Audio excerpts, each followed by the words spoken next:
shook his head, not believing this bureaucratic bullshit. You mean you want to stop searching because of a fucking line on a map? Rules. Then a super Italian shrug. They will come tomorrow. Fuck that. Logan looked up at the sky. The sun was already hovering way too close to all those snow-covered peaks. It had set soon. Then his friends would spend another night shivering God knows where, probably without any food. Logan grabbed a satellite radio off the belt hook of the Tenente. I'm an American. We make our own rules. As he stalked off, he realized that what sounded cocky and heroic in his head probably came out as douchey, in that he had no supplies without the regimenti, or transportation, but he sure as hell wasn't stopping before the sun set. Signor Marsh, wait. Logan cut down the hill, each step squishing through about 4 inches of fresh powder. They'd done this so many times his thighs were screaming.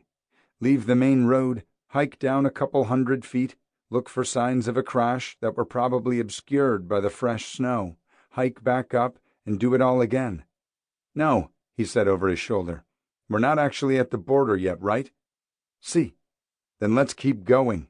If your GPS tells you we're about to hit it and start an international incident, then I'll keep going alone. It gave him equal parts satisfaction and relief to hear several sets of boots crunching through the snow behind him down the ridge. No alone, the Tenente insisted.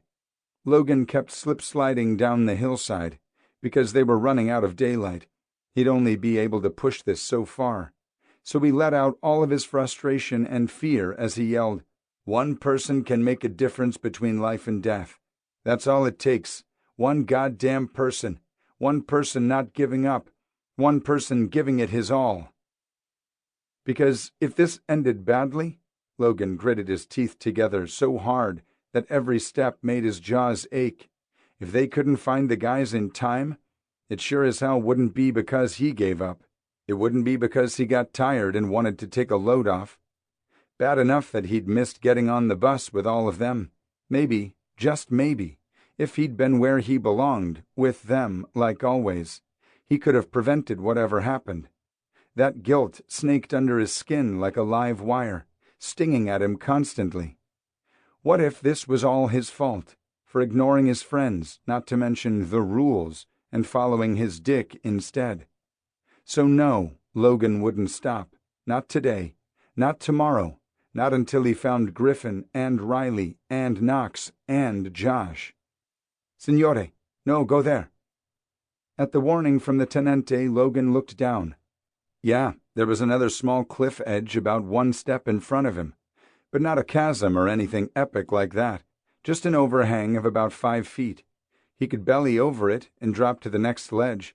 Instead of wasting time arguing, Logan just hit the ground. What he hadn't figured on was the snow.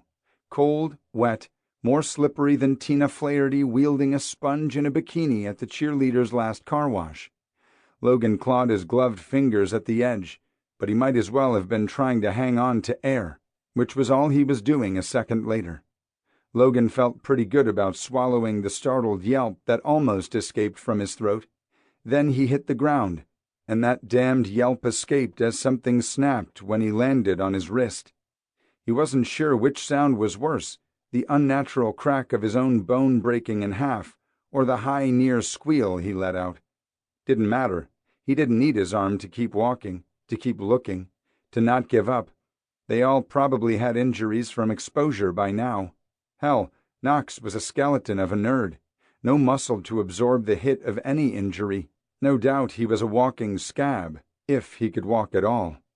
So Logan took off his scarf, wrapped it around his neck, and tied a knot with one hand and his teeth. Then he slid his arm into the half-assed sling. Getting up took a couple of tries. Hearing the shouts from the regimenti above just hustled him along. And it gave him an idea. The fall put him on a level they hadn't gotten to before. A different path, too. He'd stopped yelling at the end of day 1 of the search, but now, nearing the end of day 3, he'd damn well start again. Griff! Nothing but the crunch of snow underfoot. Oh, and the harsh whistle of his breath as each step jostled the pieces of his wrist. If he thought about it, which he refused.